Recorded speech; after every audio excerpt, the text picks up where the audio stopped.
Hey everyone, this is Chani Danani and I welcome you all to Magnet Brains Hindi, एक ऐसा channel जहां आपको मिलती है स्कूल एजुकेशन बिल्कुल फ्री ऑफ कॉस्ट। साथ ही साथ अगर आप डिफरेंट कोर्सेज या डिफरेंट टाइप की चीज़ों को भी प्रिपेयर करना चाहते हैं, जैसे कि आप चाहते हैं कि आप इंग्लिश मीडियम में भी वीडियोस देखें सेम करिकुलम के, या फिर आपको चाहिए एक स्पोकन इंग्लिश कोर्स जिससे आप अपनी इंग्लिश को बेहतर कर सकें, या फिर आप प्रिपेयर करना चाहते हैं डिफरेंट एग्जाम्स NTSC ओलंपियाड्स के लिए, और एग्जाम के लिए प्रिपेयर ही नहीं, मतलब आपको सिर्फ इसलिए भी पढ़ना है क्योंकि आप अपना नॉलेज इन्हांस करना चाहते हो, अपना ज्ञान बढ़ाना चाहते हो, तो भी आप मैग्नेट ब्रेन्स के चैनल से बहुत सारे डिफरेंट कोर्सेज को एक्सप्लोर कर सकते हैं एंड डिफरेंट वीडियोस को एक्सेस कर सकते हैं।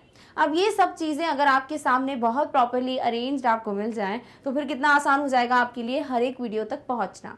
तो ये सब चीज़ें आपको मिलती हैं कहाँ? मैग्नेट ब्रेन्स की वेबसाइट दैट इज magnetbrains.com पे। अब वेबसाइट पे कैसे जाते हैं, वीडियोस को कैसे एक्सेस करते हैं, मैं आपको सब कुछ बताऊंगी इन डिटेल, बट इस वीडियो के अंत में राइट नाउ हम बात कर सकते हैं आज के चैप्टर के बारे में। तो भाई हम पहुंच चुके हैं आखिरी चैप्टर पर, यानी आपकी सेकेंड बुक का last chapter, which is the book that saved the earth.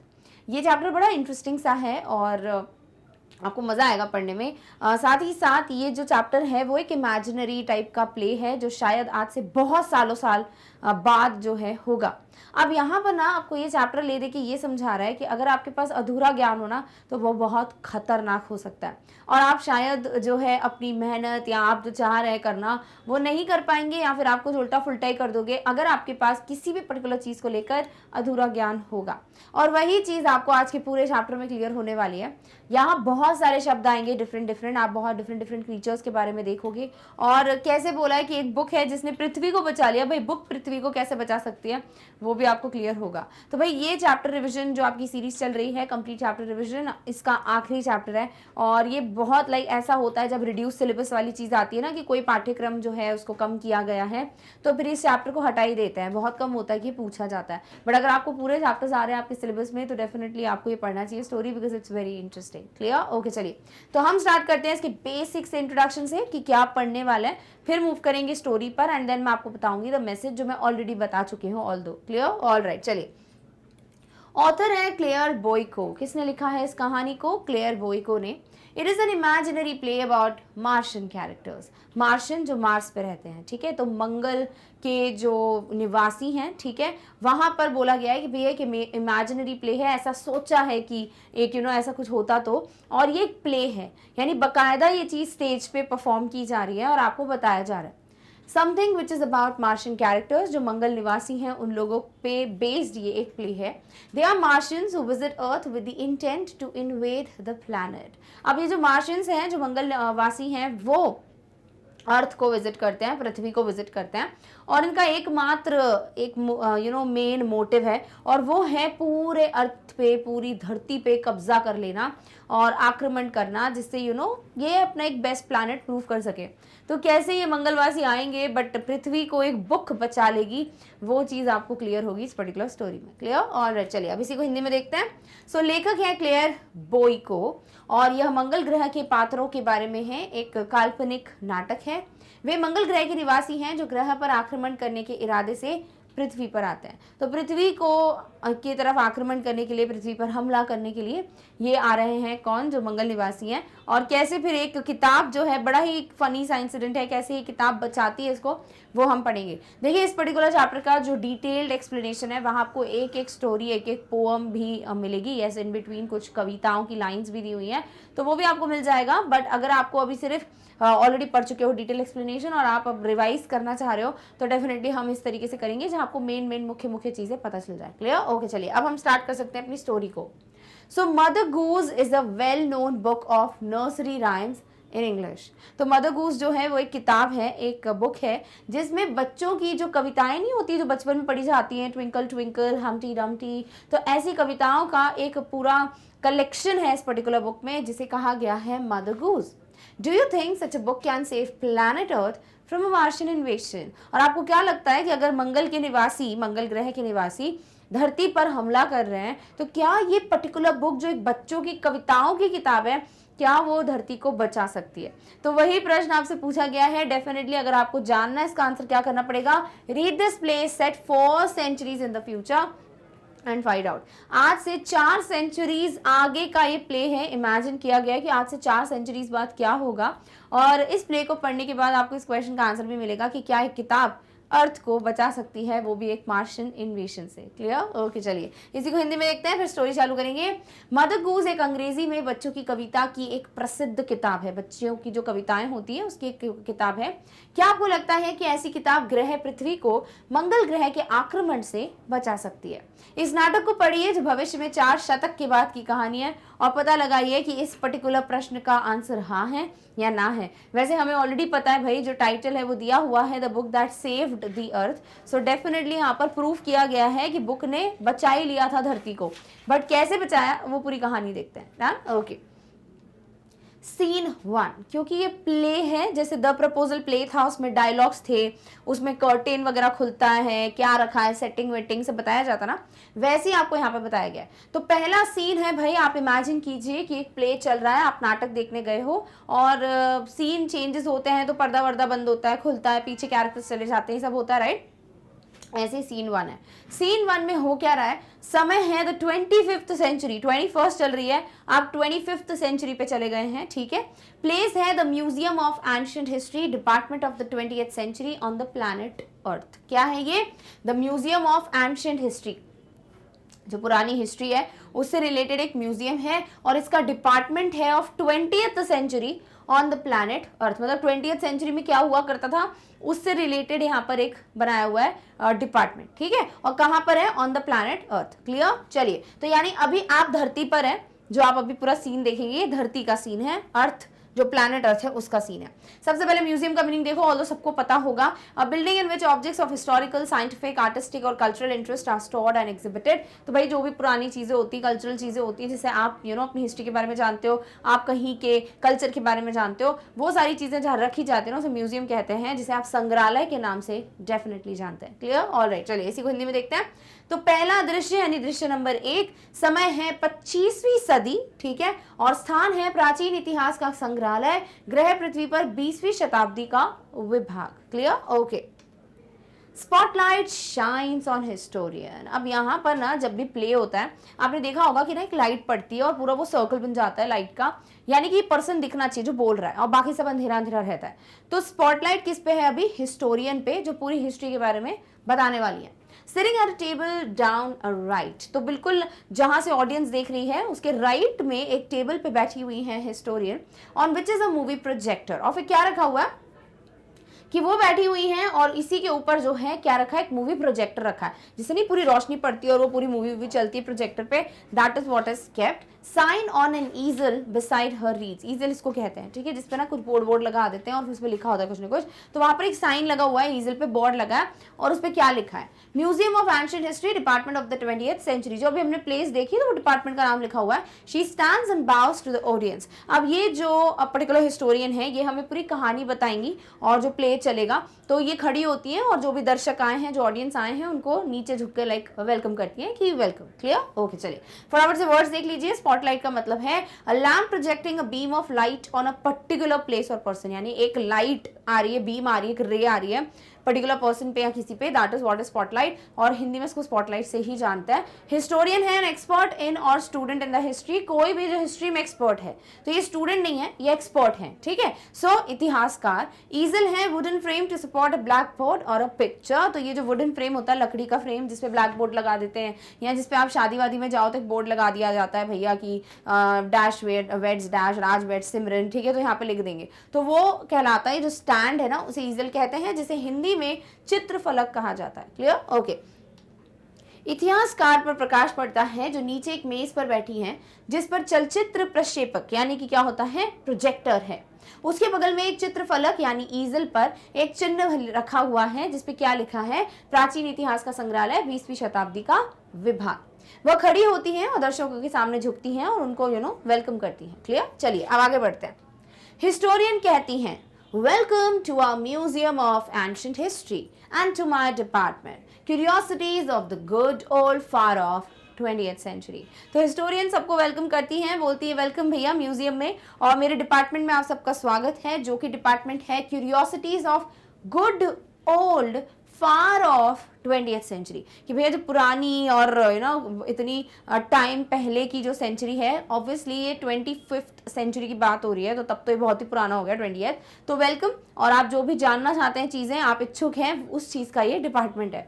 20th century was often called the era of the book, और 20वीं शताब्दी को बहुत अच्छे से एरा ऑफ द बुक माना जाता था, बिकॉज बुक्स बड़ी प्रचलित थी उस वक्त। Those days were books about everything from anteaters to jewelers।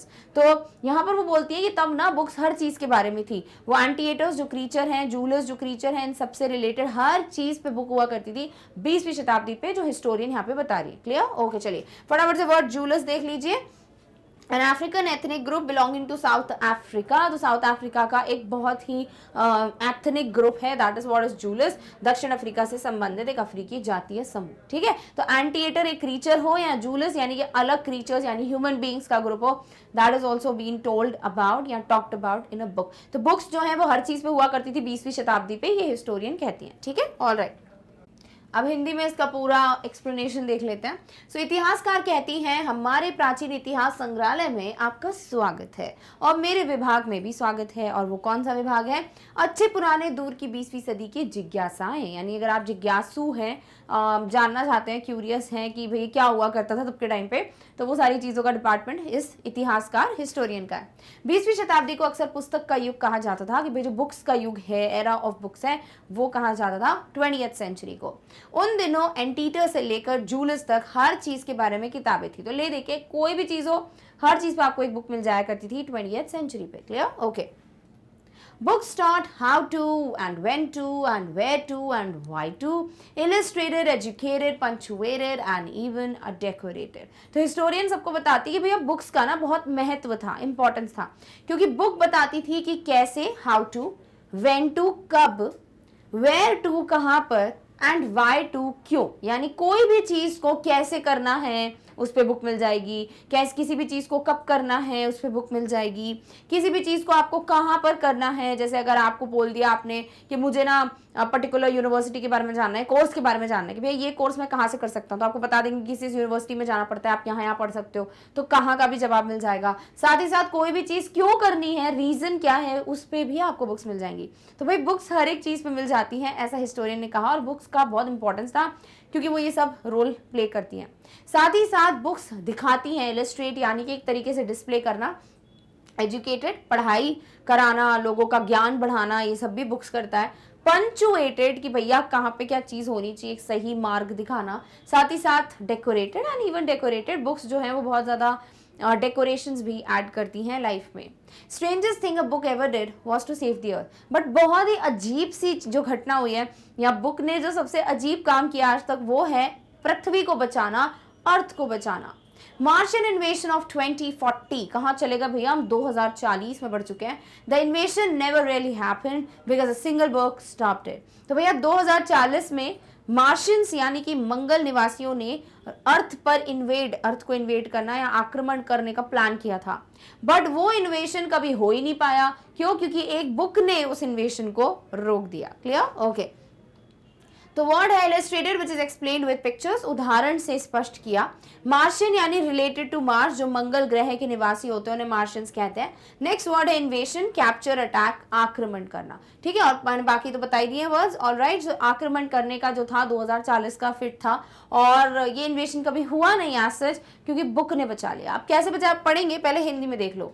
किताबें सिखाती थी कि कैसे, कब और कहाँ और क्यों करना है, कोई भी काम का रीजन हो, टाइम हो, प्लेस हो, हर चीज बुक्स बताती थी। वो सचित्र करते, शिक्षित करते, जोर देते, यहाँ तक कि सजाया, यानी कि बुक्स ने हर चीज पे स्ट्रेस ले करना, डेकोरेशंस ऐड करना, कुछ नया करना, हर एक चीज बुक ने सिखाई है। एक किताब ने अब तक की सबसे अजीब चीज की है, वो है पृथ्वी को बचाना। तो पृथ्वी को बचाने के लिए की थी सबसे बड़ी अजीब चीज बुक ने, यानी बुक के इतने यूजेस हैं, बट बुक का सबसे इंपॉर्टेंट और स्ट्रेंजेस्ट जो चीज आज तक हुई है वो है कि उसने अर्थ को बचाया। अब ये चीज ऐसा हो सकता है फ्यूचर में, उस पे चल रहा है विचार विमर्श। तो डोंट बी लाइक यार ऐसा तो कभी हुआ ही नहीं है। ठीक है, सो ये बहुत फ्यूचर की बात है। सो 2040 के मंगल ग्रह का आक्रमण वास्तव में कभी हुआ ही नहीं।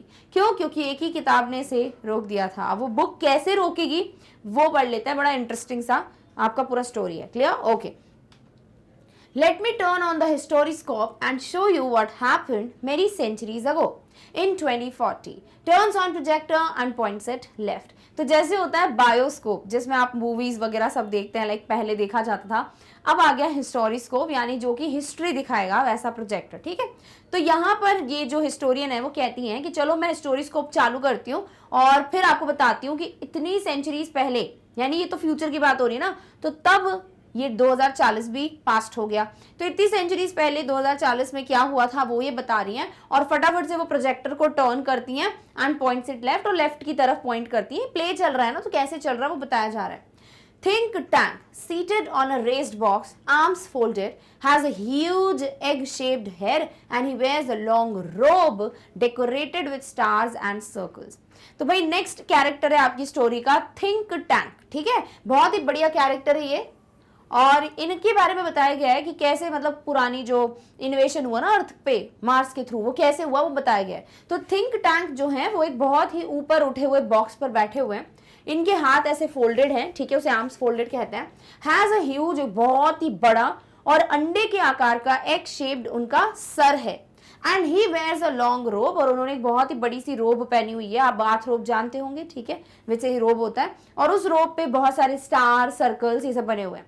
अब अंडे शेप का जो इनका सर है ना, वो आप ऐसे इमेजिन कर सकते हो जैसे कि आपने हम्टी शर्मा बोल रही हूँ, हम्टी डम्टी वाली जो पोम है ना, जो कविता अगर आपने कभी देखी है, पढ़ी हुई है, तो उसमें एक फोटो दिखाते हैं जिसमें हम्टी डम्टी का ना अंडे जैसा मुंह होता है, वैसे ही दिखते हैं ये think tank. Clear? Apprentice Noodle stands beside him at an elaborate switchboard, और इन्हीं के साथ काम करते हैं, इनके सॉर्ट ऑफ जो ट्रेनिंग ले रहे हैं स्टूडेंट, वो हैं कौन? नूडल। तो पहले हो गए थिंक टैंक, और उनके ही एक स्टूडेंट हैं असिस्टेंट सॉर्ट ऑफ, वो कहलाते हैं नूडल, जो इन्हीं के बगल में खड़े हुए हैं एक बहुत ही बड़े स्विच बोर्ड के पास, क्योंकि एलियन टाइप का माहौल क्रिएट करना है ना कि मार्शियंस कैसे होंगे, तो ऐसे स्विच बोर्ड टाइप का बनाया हुआ है स्टेज पे। क्लियर? ओके, वर्ड्स देख लो। पहला है historiscope, here it means a bioscope that shows history of something. Bioscope है बट वो हिस्ट्री दिखाएगा, सो एक चलचित्रदर्शी जो किसी चीज का इतिहास दिखाता है। दूसरा अप्रेंटिस, ट्रेनी यानी शिक्षार्थी जो शिक्षा ले रहा है वहां पर, तो यहाँ पर थिंक टैंक मेन है, हेड है, और अप्रेंटिस कौन है? नूडल। क्लियर? ओके, मैं इतिहासदर्शी को चालू करती हूँ यानी हिस्टोरिस्कोप को चालू करती हूँ और आपको दिखाती हूँ कि कई सदियों पहले यानी 2040 में क्या हुआ था। वह प्रोजेक्टर चालू करती है और बाईं ओर इशारा करती है। थिंक टैंक कहां पर भैया? थिंक टैंक आ गया आपके दूसरे कैरेक्टर। तो थिंक टैंक का है कि वो एक उठे हुए बॉक्स पर बैठे हुए हैं, एक उठा सा बॉक्स है उस पर बैठे हुए हैं, बाहों को मोड़कर, पैर हाथ पैर उन्होंने, पैर नहीं हाथ मोड़े हुए, फोल्डेड हिज आर्म्स। उसका एक विशाल अंडे के आकार का सिर है और वह सितारों और मंडलियों से सजा हुआ एक लंबा वस्त्र पहना हुआ है, बहुत बड़ा सा होता है रोब, तो वो पहना हुआ है जिसपे सर्कल स्टार्स बने हुए हैं और इनका सर कैसा है? अंडे के शेप का। शिक्षार्थी नूडल एक विस्तृत स्विच बोर्ड के पास खड़े हुए हैं। तो यहाँ पर ये जो शिक्षार्थी यानी अप्रेंटिस नूडल है वो कहाँ खड़े हुए हैं? स्विच बोर्ड के पास में। Clear? Okay. Noodle says, mighty think tank, most powerful and intelligent creature in the whole universe. What are your orders? अब यहाँ पर ना नूडल जो है बड़े रिस्पेक्टफुली बात करते हैं, बिकॉज थिंक टैंक ना थोड़ा ऐसे हैं कि मेरी तारीफ करो, होता है ना थोड़ा मैं, तो वैसे टाइप के ये।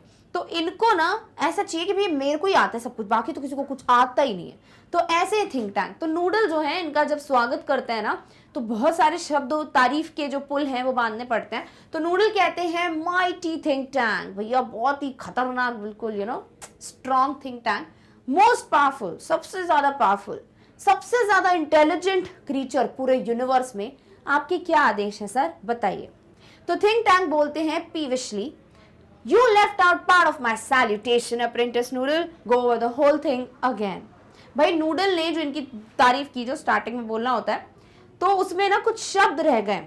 तो यहाँ थिंक टैंक जो है वो बहुत गुस्से में जाते हैं, वो बोलते हैं कि भाई तुमने कुछ शब्द जो हैं वो कम बोले मेरी तारीफ में, तो वापस से पूरी तारीफ करो। क्लियर? चलो वर्ड्स देख लो, फिर देखेंगे और पूरी तारीफ है क्या। तो माइटी मतलब फियरसम, जो बहुत खतरनाक होता है, ताकतवर। पीविशली यानी इरिटेबल यानी चिड़चिड़ापन में, तो बहुत अनॉयड हो गए वो, चिड़चिड़े होकर बोलते हैं कि नूडल तुमने मेरा सैल्यूटेशन कम बोला है, आधा बोला है, वापस से बोलो। क्लियर? ओके चलिए। नूडल कहता है, हे महान और पराक्रमी थिंक टैंक, पूरे ब्रह्मांड में सबसे शक्तिशाली और सबसे बुद्धिमान प्राणी, आपके आदेश क्या हैं? थिंक टैंक कहते हैं वो भी चिड़चिड़पन में, यानी बहुत चिड़चिड़ाते हुए कहते हैं, तुमने मेरे अभिवादन का हिस्सा छोड़ दिया है अप्रेंटिस नूडल, पूरी बात फिर से कहो। अब पूरी बात सुनिए जो नूडल कहेंगे। O great and mighty think tank, ruler of Mars and her two moons, most powerful intelligent creature in the whole universe, what are your orders. एक लाइन रुक गई थी और वो क्या थी कि ruler of Mars and her two moons, वो चीज बोलना भूल गए थे वो, तो उनने फिर बुलवाया। तो फिर चालू करते हैं कि भैया हे महान मार्स के यानी कि मंगल ग्रह के मालिक और मंगल ग्रह के दोनों चांद के मालिक, दुनिया के सबसे शक्तिशाली सबसे बुद्धिमान प्राणी, आपके क्या आदेश हैं बताइए। तो थिंक टैंक कहते हैं I wish to be placed in communication with a man space probe to that ridiculous little planet we are going to put under our generous rulership. तो थिंक टैंक बोलते हैं कि भैया मेरी इच्छा है इस बार कि मेरे को अभी मुझे बातचीत करनी, वार्तालाप करना है, तो मुझे कम्युनिकेट कराओ किसके साथ, स्पेस प्रोब के साथ, वो अंतरिक्ष यान के साथ जो हमने बनाया है, जिससे हम उस बकवास से प्लैनेट अर्थ, अभी मार्स के हैं तो ऐसे दिखाया कि थिंक टैंक बड़ा चिढ़ते हैं अर्थ प्लैनेट से, तो बोलते हैं कि वो जो अजीब सा प्लैनेट है ना, छोटू सा प्लैनेट अर्थ, हमें उस पे आक्रमण करना है और हम उसको फिर अपने जो एक बहुत ही महान हमारा रूल है उसके अंदर हम उसको ले आएंगे। सो इस तरीके से वो बोलते हैं कि मुझे बात करनी है वो अंतरिक्ष यान के लोगों से। मीनिंग देख लेते हैं of the word space probe. So un unpiloted यानी जिसमें कोई बैठ के नहीं चलाएगा, पायलट नहीं है। अनमैन्ड ऑब्वियसली कोई मैन हैंडल नहीं कर, लाइक मैन हैंडल तो अलग वर्ड हो गया, लाइक उस पर ना कोई जाके बैठ के नहीं चला रहा है उसको, that is something. So un unpiloted unmanned device sent to explore space, जिसको भेजा जाता है कि वो स्पेस को पूरा एक्सप्लोर करके आपको दे एंड गैदर साइंटिफिक इन्फॉर्मेशन, और जिससे फिर आपको सारी इन्फॉर्मेशन मिलती है, दैट इज एक अंतरिक्ष यान। रिडिकुलस यानी डिजर्विंग और इनवाइटिंग डेरिजन और मॉकरी, एब्सर्ड यानी कोई चीज जो भद्दी है, तो इन लोगों के लिए लाइक ये थिंक टैंक के लिए अर्थ प्लैनेट जो है बड़ा भद्दा है। जेनरस यानी लिबरल, उदार, तो मतलब बहुत ही उदार रूल के अंडर ले आएंगे ये अर्थ को, ऐसा थिंक टैंक कहते हैं। क्लियर? ओके। नूडल कहते हैं हे महान और पराक्रमी थिंक टैंक, मंगल के शासक और उसके दो चंद्रमा के शासक, पूरे ब्रह्मांड में सबसे शक्तिशाली और बुद्धिमान प्राणी, आपके आदेश क्या हैं। वाह, इतनी तारीफ करनी पड़ रही है, तब जाके भाई साहब बताएंगे, भाई साहब तो नहीं हो गए, ये मार्शियन हो गए कि भाई इनको चाहिए क्या। अब थिंक टैंक बोलते हैं मैं चाहता हूं कि हम अपने मानव युक्त अंतरिक्षयान के साथ उस भद्दे छोटे ग्रह के संपर्क में रहें जिसे हम अपने उदार शासन के तहत रखने चाह रहे हैं। तो भैया मुझे ना इन कम्युनिकेशन रहना है कि एग्जैक्टली चल क्या रहा है वहां पर प्लैनेट अर्थ पे। नूडल कहते हैं अब क्या होता है ना, थिंक टैंक नाम नहीं ले रहे हैं, तो थिंक टैंक बोलते क्या बोलते हैं उस प्लैनेट को, ऐसे आप बुक में देखेंगे तो नूडल बोलते हैं अर्थ बोलते हैं, ठीक है। थिंक टैंक बोलते हैं how insignificant the places, first something important, my mirror, I wish to consult my mirror. तो थिंक टैंक बोलते हैं कि क्या ही कोई फर्क नहीं पड़ता, it's very not very important planet, ठीक है, तो कुछ जगह ऐसी जगह है वो। और फिर बोलते हैं कि सब कुछ छोड़ो, सबसे पहले सबसे इंपॉर्टेंट चीज है मेरा मिरर कहाँ है, मेरा आईना कहाँ है, वो लेकर आओ, मुझे अपने मिरर से बात करनी है। थिंक टैंक कहते हैं mirror mirror in my hand, तो इनको नूडल जो है मिरर ला के देते हैं, एक दर्पण ला के देते हैं, ये हाथ में लेते हैं और उसको बोलते हैं mirror mirror in my hand, कि भैया आईने जो तुम मेरे हाथ में हो, who is the most fantastically intellectually gifted being in the world. तो यहाँ पर वो खुद की तारीफ कराना चाहते हैं और मिरर को कहता है कि भाई बताओ दुनिया का सबसे बढ़िया तरीके से, सबसे ज्यादा बुद्धि में जो गिफ्टेड है, कि जिसको बिल्कुल उपहार मिला है कि तुम सबसे बुद्धिमान हो, बताओ वो कौन है पूरी दुनिया में, यानी खुद का नाम सुनना उनको। तो ऐसे थिंक टैंक पूछते हैं। सबसे पहले वर्ड देख लो consult, which is seek advice from, परामर्श करना, तो ये एक आईने से दर्पण से परामर्श करना चाहते हैं, बताओ भाई सबसे बुद्धिमान व्यक्ति कौन है। अब आंसर क्या मिलेगा देख लेंगे, पहले हिंदी में देखते हैं। तो नूडल बताते हैं कि भैया उस पर्टिकुलर प्लैनेट को पृथ्वी कहते हैं। थिंक टैंक कहते हैं पृथ्वी कितनी महत्वहीन है, लेकिन सबसे पहले कुछ महत्वपूर्ण है, वो है मेरा दर्पण, मैं अपने दर्पण से परामर्श करना चाहता हूँ। थिंक टैंक को नूडल दर्पण ला के देते हैं और फिर वो कहते हैं आईना आईना, देश में सबसे काल्पनिक रूप से बौद्धिक रूप से उपहार में दिया गया प्राणी कौन है, कि भैया कौन सा प्राणी है जिसको ना सबसे ज्यादा बुद्धि मिली है, जिसको सबसे ज्यादा काल्पनिक रूप से एक बौद्धिक क्षमता मिली है, बताओ भैया वो कौन है। तो ऐसा वो मिरर से पूछते हैं। अब आपको जो है ऑफ स्टेज वॉइस सुनाई देगी। ऑफ स्टेज का मतलब होता है जो स्टेज पे कोई नहीं है, मतलब जैसे अगर मैं बात कर रही हूँ, ठीक है, मेरी आवाज है, बट मैं स्टेज पे ना रहकर मैं पीछे से कुछ बोलूंगी, ऐसे प्ले में होता है जब आपको ऐसे पूरा ऐसे दिखाना होता है कि कहीं ना बिल्कुल सराउंडिंग्स में से आवाज आ रही है, तो फिर आप ऑफ स्टेज वॉइस देते हैं, तो वहां से आवाज आती है यू सर, यानी कि दर्पण बोल रहा है कि आप हैं भाई सबसे बुद्धिमान। थिंक टैंक स्मैकिंग मिरर, वो मिरर है उसको मारते ठैच, ठीक है, और मार के क्या बोलते हैं, answer quicker next time, here a slow mirror, कि भाई अगली बार ना जल्दी जवाब देना, मुझे जो बहुत धीरे से या रुक रुक के जवाब देते ना समय लेते हुए, मुझे वैसे मिरर्स पसंद नहीं है। तो ऐसे ही करते हैं वो, उनके हाथ में एक मिरर है और उस मिरर को स्मैक देते हैं और फिर उसको बोलते हैं कि ढंग से जल्दी जवाब देना, मुझे ना स्लो मिरर्स पसंद नहीं है। Admires himself in the mirror, अब हाथ में मिरर हो और खुद को निहारे ना तो कैसे बात चलेगी, राइट। तो फिर थिंक टैंक अपने आप को उस दर्पण में देखकर बड़े खुश हो रहे होते हैं और अपने आप को एडमायर करते हैं। We Martians are so much more attractive than those ugly earthlings with their tiny heads. तो यहाँ पर जो पृथ्वी पे रहने वाले लोग हैं, अर्थ पे रहने वाले लोग हैं, इनको अर्थलिंग्स कहा गया है। और अपने आप को मिरर में देखते हुए ये जो मंगल निवासी हैं थिंक टैंक, वो ये सोचते हैं कि हम कितने खूबसूरत हैं और अर्थ पे जो लोग हैं उनके तो कितने छोटे छोटे से हेड होते हैं, हमारे हेड कितने बड़े हैं, तो हम ज्यादा सुंदर हैं, ठीक है। और ऐसे करके ये मार्शियंस को सॉर्ट ऑफ प्रेस कर रहे हैं कि हम लोग ज्यादा खूबसूरत लगते हैं। Clear, okay. वर्ड देख लो, smacking which is to hit, यानी किसी को मारना, सॉर्ट ऑफ चाटा मारना। अर्थलिंग्स हियर ह्यूमन बीइंग्स, यहाँ पर अर्थलिंग्स मतलब अर्थ पे रहने वाले लोग। अर्थ पे कौन रहता है, हम इंसान रहते हैं, सो इंसानों को, पृथ्वीवासियों को अर्थलिंग्स कहा गया। Clear, okay. छिपी हुई आवाज आई, आप महोदय। छिपी हुई मतलब जहां पे दिख नहीं रहा है कौन बोल रहा है, पीछे से आवाज आती है स्टेज के और आंसर आता है आप, यानी कि थिंक टैंक जो है सबसे ज्यादा बुद्धिमान है। थिंक टैंक आईने को मारते हुए कहते हैं, मरते हुए नहीं, मारते हुए कहते हैं, अगली बार जल्दी से जवाब देना, धीमे दर्पण से मुझे सख्त नफरत है। खुद को आईने में निहारता है थिंक टैंक और कहता है, हम मंगलवासी उन बदसूरत पृथ्वीवासियों की तुलना में अधिक आकर्षक हैं जिनके बड़े छोटे से सर होते हैं। Clear, okay. थिंक टैंक कहते हैं, contact the space probe want to invade the primitive ball of mud called Earth before launch. तो यहाँ पर थिंक टैंक नूडल को बोलते हैं कि फटाफट से उस अंतरिक्ष यान से मेरा बातचीत कराओ, वार्तालाप कराओ, कनेक्ट करो उनके साथ, क्योंकि मुझे जो है इस पर्टिकुलर पृथ्वी यानी कि इस पर्टिकुलर ग्रह को लंच के पहले पहले, यानी मेरे दिन के खाने का समय हो जाए उसके पहले पहले ही मुझे वहां आक्रमण करना है। तो प्रिमिटिव बॉल क्या होता है, प्रिमिटिव यानी बहुत पुराना, आधम जमाने का, राइट। बॉल मतलब यहाँ पर एक ऐसी बोला है कि भी गोल है ना अर्थ, साथ ही साथ यहाँ बोला है कि मड यानी कि मिट्टी का एक जो पूरा आदम जमाने का जो ये गोला है, मुझे इस पे आक्रमण करना है, वो भी अपने लंच टाइम के पहले। Noodle adjust levers on switch board, अब वहां स्विच बोर्ड दिखाया हुआ है आपको जहां प्ले चल रहा है, तो वहां पर वो ऐसे लीवर्स वगैरह जो है थोड़ा एडजस्ट करते हैं कि जिससे ऐसा लगे कि वो कम्युनिकेशन करवाने की कोशिश कर रहे हैं। Clear, okay. प्रिमिटिव बॉल का मतलब होता है एंशिएंट बॉल, यानी कि एक आदम गेंद, आदम जमाने की गेंद। थिंक टैंक कहते हैं, अंतरिक्ष यान से संपर्क करो, दोपहर के भोजन से पहले मिट्टी की उस आदम गेंद पर आक्रमण करना चाहता हूं जिसे पृथ्वी कहा जाता है। नूडल कहते हैं, नूडल कहते नहीं है, वो ऐसे एक्ट कर रहे हैं, स्विच बोर्ड पर लीवर को एडजस्ट करता है नूडल कि भैया हाँ मैं कोशिश कर रहा हूं कम्युनिकेशन स्टैब्लिश करने की। Clear, okay. सीन 2, पहला सीन डन, ठीक है। पहले सीन में क्या दिखाया आपको स्टेज पे कि आपको सबसे पहले हिस्टोरियन आती हैं, बताती हैं कि भैया 2040 में मार्स के जो लोग हैं उन्होंने अर्थ पर इन्वेशन करने की कोशिश की, बट हो नहीं पाया इन्वेशन क्योंकि एक बुक ने बचा लिया अर्थ को। अब वो बुक क्या है, ये सब चीजें हम ऑलरेडी जानते हैं, मदर गूस नाम की बुक है, बच्चों की कविताएं हैं उसमें, बट कैसे क्या होता है वो सब आगे पता चलेगा।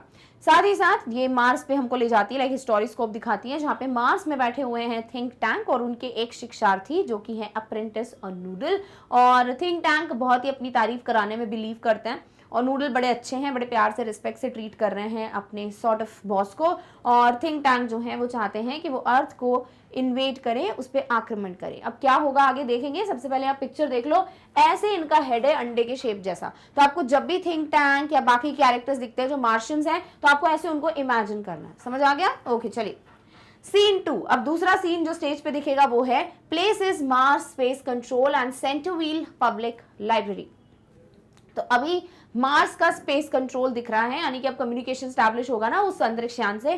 साथ ही साथ जो जगह वो है एक पब्लिक लाइब्रेरी जहां पर बुक्स होती हैं, जिसका नाम है सेंटरव्हील पब्लिक लाइब्रेरी। अब आपको मिलेंगे बहुत सारे कैरेक्टर्स, ठीक है। सबसे पहले captain omega. Captain Omega stands at center, opening and closing card, catalytic draws in a confused fashion. एक और आपको मिली कैरेक्टर जो कि है कैप्टन ओमेगा, ये खड़ी हुई है बिल्कुल बीच में, सेंटर में, और ये बार बार ना जो ड्रॉर्स नहीं होते हैं जहाँ पे बुक्स रखी हुई हैं, कैटलॉग्स रखे हुए हैं, उसको ना बार बार खोल बंद कर रही हैं क्योंकि ये मार्शियन है तो इनको पता नहीं है कि ये क्या है, तो बड़ी कंफ्यूज्ड फैशन में उसको खोल बंद कर रही हैं। Lieutenant iota is up left counting books in a book case, और लेफ्ट में एक लेफ्टिनेंट आयोटा है, आयोटा नाम है उनका, जो कि क्या कर रहे हैं, बुक्स को काउंट कर रहे हैं, जो एक बुक केस में रखा हुआ है, केस होता है शेल्फ टाइप का, वहां पर ना बुक्स को काउंट कर रहे हैं।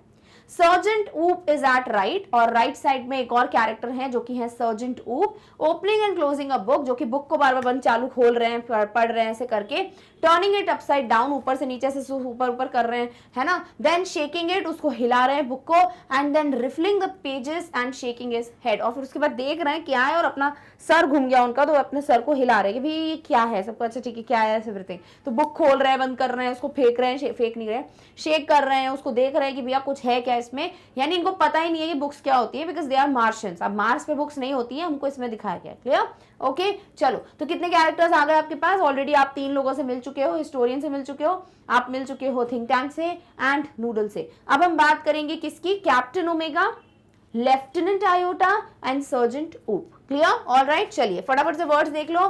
कैटलॉग का मतलब है लिस्ट या कैटेगरी, जो कैटेगराइज्ड बुक्स है, उस सूची वाली बुक्स का ड्रॉर खोल रहे हैं। लेफ्टिनेंट एक डेप्यूटी है, एक आर्मी रैंक है, ठीक है, हमारे यहाँ तो यही होता है इंसानों में, अभी इधर मार्शियंस में पता नहीं इन्होंने यही रैंक रखी कि नहीं, बट हम तो वही मीनिंग पढ़ेंगे जो पता है, दैट इज लेफ्टिनेंट ही बोलोगे इसको। थर्ड आ जाते हैं हम वर्ड सर्जन पे, जो कि एक ऑफिसर है, रैंकिंग बिलो अ लेफ्टिनेंट, तो पहले कैप्टन है, फिर उसके नीचे पोजीशन में आ गए आपके लेफ्टिनेंट आयोटा, फिर उसके नेक्स्ट पोजीशन पे आ जाते हैं सर्जन, ठीक है, जो कि लेफ्टिनेंट से नीचे पोजीशन पे है, सो एक लेफ्टिनेंट के नीचे अधिकारी। रिफलिंग यानी quickly turning over the pages of a book, जल्दी जल्दी से किताब के पन्ने पलटना, लाइक ऐसे फटफट फटफट फट करके पूरे पन्ने पलटने ना, जो लास्ट टाइम पे नहीं रिविजन टाइप का होता है बैक बेंचर्स का, वैसी टाइप का। जिन लोगों ने देखा होगा इंग्लिश मीडियम पे एक वीडियो, वो जानते होंगे मैं क्या बता रही हूँ, बैक बेंचर्स का नहीं होता, ऐसे ऐसे करके रिविजन कर लेते हैं, that is what is shown in that video, तो एक जोक था, ऑल राइट। तो यहाँ पर रिफलिंग मतलब फटाफट फटाफट से पन्ने पलटना, किसके, बुक के, डन, ओके। चलिए, सो दूसरा दृश्य है, स्थान है मार्स स्पेस कंट्रोल और Centerville public library. Captain Omega बीच में खड़ी हुई है, कार्ड कैटलॉग ड्रॉर को बंद खोल करता है। लेफ्टिनेंट आयोटा बाईं ओर है, किताबों की अलमारी के किताबें गिन रहा है, और सर्जेंट ऊप दाईं ओर है, किताब खोल रहा है, बंद कर रहा है, उसे उल्टा कर रहा है, लाइक पूरा उल्टा दे रहा है, हिला रहा है, और फिर पृष्ठों को पलट रहा है और अपना सिर हिला रहा है, क्लियर। सो इस तरीके से जो है पता चलता है कि भैया कौन सा कैरेक्टर क्या कर रहा है, captain omega, lieutenant iota, sergeant ऊप, सबके बारे में बताया हुआ है, डन, ओके। नूडल कहते हैं I have a close sighting of the space crew sir, यानी कि मुझे दिख रहे हैं स्पेस के क्रू जो हमारे टीम मेंबर्स गए, मुझे दिख रहे हैं सर कि वो कहां पर हैं, पूरा अच्छे से मुझे क्लियर व्यू दिख रहा है। तो फटाफट से थिंक टैंक जाते हैं और देखने लगते हैं क्या दिख रहा है। They seem to have entered some sort of earth structure, Noodle बोलते हैं कि ऐसा लग रहा है कि कोई तो मतलब धरती का ही कोई चीज है, जैसे लाइब्रेरी ऑब्वियसली पुस्तकालय, बट इन्हें पता नहीं है वो क्या होता है, तो बोलते कुछ तो ऐसा लग रहा है जो अर्थ पे ही होता है, और वो यहाँ पर पहुंच गए। थिंक टैंक जो है कहते हैं मेक वॉइस कॉन्टैक्ट, मतलब हम देख तो पा रहे हैं बट अब मुझे बात करनी है, तो वॉइस कॉन्टैक्ट करने की कोशिश करो, क्लियर, ओके। क्रू का मतलब क्या होता है, कोई भी टीम, यानी कि जो उनकी टीम गई हुई है ना, उसे क्रू कहते हैं, डन, ओके। नूडल कहते हैं मैंने अंतरिक्ष टीम को करीब से देखा है, ऐसा लगता है कि वे किसी प्रकार की पृथ्वी संरचना में प्रवेश कर चुके हैं। थिंक टैंक कहते हैं आवाज का संपर्क करो, यानी मुझे बात करनी है, क्लियर, ओके।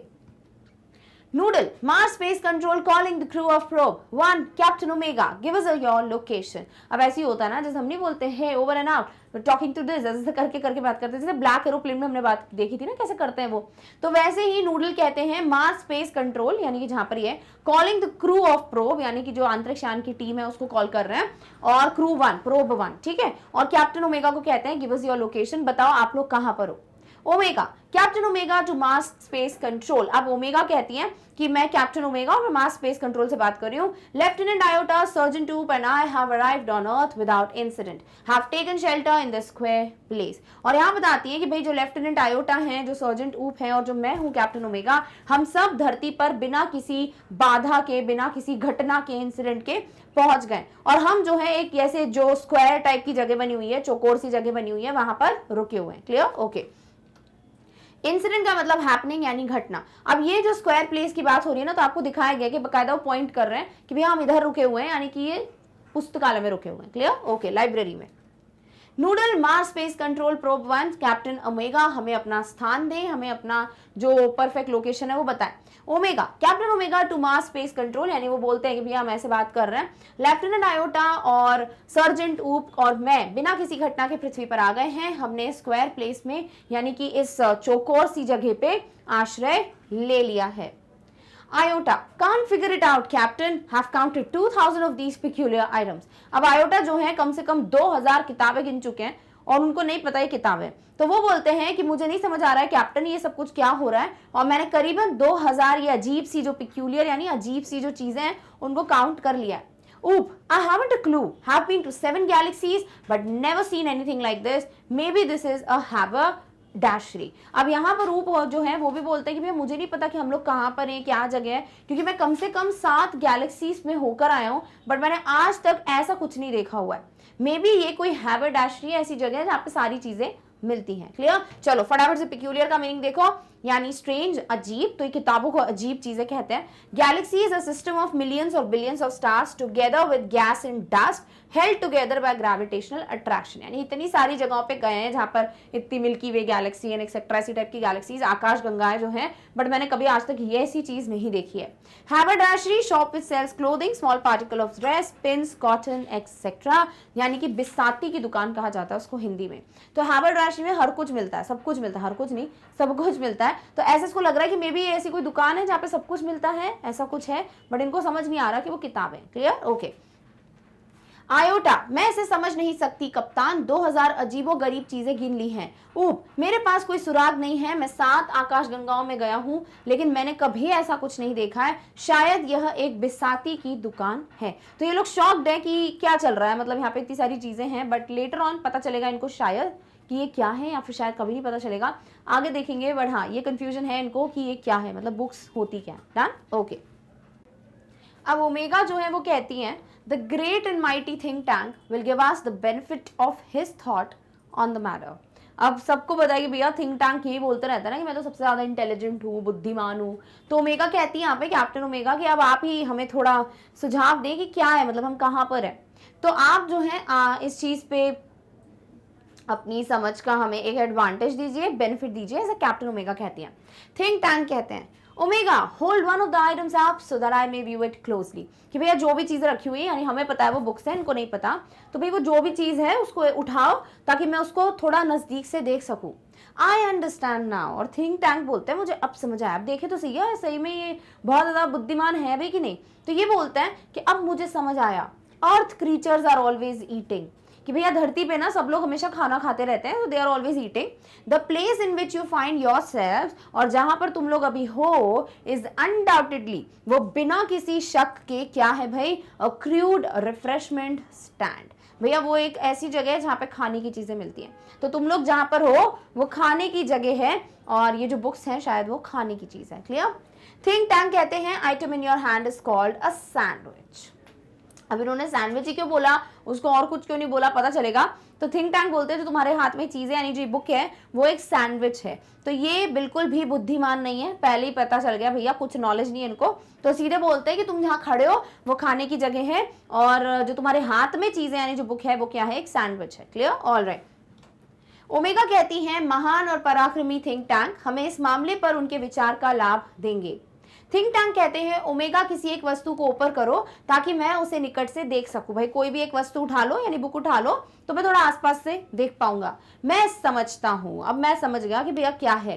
पृथ्वी के जीव हमेशा खाते रहते हैं, जिस स्थान पर आप स्वयं को पाते हो वह निसंदेह एक कच्चा जलपान का स्थान है। तो भैया एक बहुत ही जो नॉर्मल सा एक जलपान की जगह होती है जहां पर आप खाना खाते हो, चीजें खाते हो, वो है ये जो अर्थ पर प्रेजेंट है, क्योंकि अर्थ के लोग ज्यादातर खाते रहते हैं। थिंक टैंक कहते हैं आपके हाथ में जो वस्तु है उसे सैंडविच कहते हैं, और ओमेगा जो आपके हाथ में जो चीज है ना वो क्या है, एक सैंडविच है। क्लियर? ओके। अब वो एक्सप्लेन करेंगे कि सैंडविच क्यों है। थिंक टैंक कहते हैं sandwiches are the main staple of Earth diet. There are 2 slices of what is called bread and between them is some sort of filling. Think tank कहते हैं to confirm my opinion Omega I order you to eat it. तो think tank कहते हैं कि भाई sandwiches जो है ना बहुत ज्यादा खाए जाते हैं अर्थ पर जो भी लोग का खाना होता है ना, तो सैंडविच इनका स्टेपल डाइट है, एक मुख्य खाना है। जैसे आप कहीं चले जाओ, कहीं पे ना कोई चीज़ बहुत ज़्यादा खाई जाती है, जैसे कहीं चावल बहुत ज़्यादा खाए जाते हैं तो वहाँ का वो स्टेपल फूड हो जाता है, कहीं चावल बड़ा कम होता है, रोटी ज़्यादा खाई जाती है। तो ऐसे ही इनको क्या लगता है कि सैंडविच ना हमारा स्टेपल फूड है, अर्थ पे ना सबसे ज़्यादा लोग सैंडविच खाते हैं। तो ये भी सैंडविच है, क्योंकि सैंडविच में 2 स्लाइसेस होती हैं, उसे ब्रेड की स्लाइस कहते हैं, ठीक है, और उसके बीच में कुछ कुछ फिलिंग होती है। यानी सैंडविच क्या होता है ये तो इनको पता है सही, बट ये जो बुक है, क्योंकि उनको ऐसा लगता है कि बाहर का कवर जो है दोनों तरफ के वो स्लाइस है, बीच में जो पेजेस हैं वो फिलिंग है, तो ये सैंडविच है। ऐसे करके ये अपना दिमाग चलाते हैं। और थिंक टैंक कहते हैं कि भाई मुझे कंफर्म करना पड़ेगा कि ये खाने की चीज है कि नहीं, तो कैप्टन ओमेगा इसको खाओ। वाह, बुक खिलाएंगे ये। तो अब देखते हैं कौन इसको खाता है और क्या एक्सपीरियंस रहता है इनका, बट पहले इसको हिंदी में देखते हैं। थिंक टैंक कहते हैं सैंडविच पृथ्वी के आहार का मुख्य आधार है। ब्रेड कहलाने वाले 2 स्लाइस होते हैं और उनके बीच किसी प्रकार की भराई यानी फिलिंग होती है। थिंक टैंक कहते हैं मेरी राय की पुष्टि करने के लिए ओमेगा, मैं आपको इसे खाने का आदेश देता हूं, तो अब खाओ इस सैंडविच को। अब ओमेगा जो है वो थोड़ा कंफ्यूज हो जाती है, like she is like shocked कि है मैं इसको खाऊं। तो अब वो भूमिका निभाएंगी। तो थिंक टैंक जो है वो थोड़े गुस्से में आ जाते हैं, उनको लगता है तुम्हें क्या लगता है मैं झूठ बोल रहा हूँ या तुम्हें नहीं खाना चाहिए ऐसा करके। तो ओमेगा बोलती नहीं नहीं नहीं ऐसा कुछ नहीं है, आप बिल्कुल सही बोल रहे हैं। बट क्योंकि poor lieutenant Iota has not had her breakfast, lieutenant Iota I order you to eat this sandwich. बोलती भाई बेचारी जो आयोटा है, लेफ्टिनेंट आयोटा, इसने ना कुछ खाया नहीं है, इसने अपना ब्रेकफास्ट नाश्ता नहीं किया था, तो मैं ना बहुत बुरा फील कर रही हूँ, तो मुझे लगता है कि इसको खाने का मौका देना चाहिए, तो मैं तुम्हें ऑर्डर दे रही हूँ, क्योंकि ये बड़ी है ना कैप्टन। तो बोलती मैं तुम्हें ऑर्डर दे रही हूँ कि तुम इस सैंडविच को खाओ। अब आयोटा भी थोड़ा डाउट में आ जाती है कि यार ये क्या है, मतलब मेरे को इसको खाना पड़ेगा।